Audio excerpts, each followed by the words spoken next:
second mentee in Alvanon's program. Can you talk about the program, some of the key components, and what's new?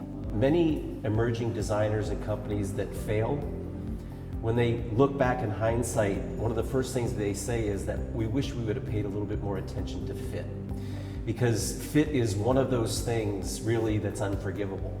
Like we work with any company, it's very much about getting in tune with where they are right now on their business cycle. The beautiful thing here with Rosie and Max is that they were already established. Sure. So, when you come in and you start working with them, you're kind of there to help them do whatever they're doing right now better. So Rosie, why did you want to be a part of the mentorship program? Just the wisdom and the experience, and Don and Janice, the team, and everybody around them. It felt like a little bit like a family already, which we relate to very much. Can you talk about your baseline with fit? When we first started, it was really about trying to create a vision, right? And so when you're a young designer and you're getting your first collection together, that's what it's all about. And then once you actually see that product and you see everything on the model at presentation, that's when you start to say, hey, how are we going to make this fit that customer? Right? It's very, very complicated. So we like to try to break it out so we can look at it from an aesthetic point of view, which is always going to be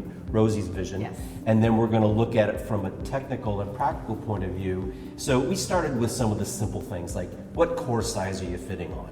Good news is they were kind of right where they needed to be. The second thing I look at is, how many sizes do you need to cover your target customer range, and what should the interval be between those sizes? And again, they were in a pretty good place. So for me, I felt good about that was the baseline. Okay, let's move on to the next step.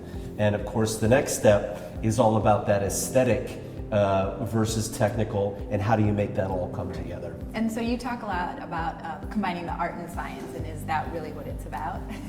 This is art and science on Okay. steroids. Yeah. Okay, because her signature pieces are like sculptures. How do you take that beautiful sculpture and create it so that it's commercial? It's really been fun actually working with Don and Janice and the team at Alvanon, because they have so much integrity.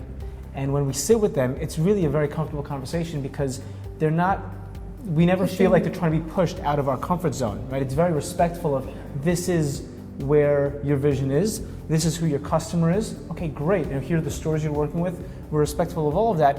And let's talk a little bit about the practical. Let's talk about fit. Let's talk about measurements, right? And when we start to go into it, even in the first time we got together, Rosie and I walked out and said, that was amazing, right? And I'm sure that information to you was elementary, but for us, it felt really enlightening. Sure. To go through that first conversation and walk out the door and say, we have real actionable data that we can play with now, as opposed to just kind of looking at pieces and saying, okay, it's this big, and so how do we kind of shrink down some of that volume? What do we do with it in order to make it really fit on heart? So when you first started, you've always started with these very exuberant, fun, I don't want to say fantastical, but we use that word. silhouettes. It's amazing and gorgeous at the same time. Was that not a deterrent, but did that scare retailers? And I'm not afraid of not being right for somebody. Sure. Right. I'm much more concerned with the people that do have that emotional connection, do feel very excited by the product right away. We don't want to compromise That's on the the ongoing vision. challenge, right? Is to sort of to grow and to take on this other responsibility, and not feel too much pressure to compromise. Right.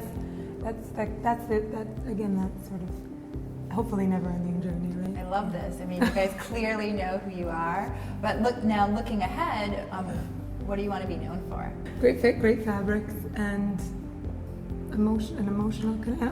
I want them to always feel something. There are three buttons or three pillars kind of where success comes from. Okay. And the number one is being aligned on who your customer is. They don't need any help with that. They've got a very strong vision of what they're trying to accomplish, who they're speaking to, and the second one is engagement.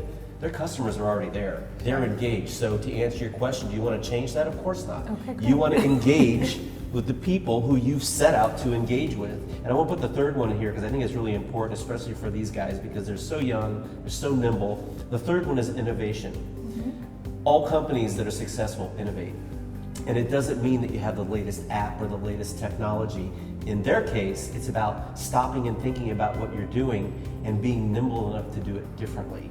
Okay, taking the courage to act on something. So if you've aligned internally about who your customer is and you're engaging them on a daily basis, and you can be innovative in how you approach that, those are the areas where people win at retail, especially in the apparel world.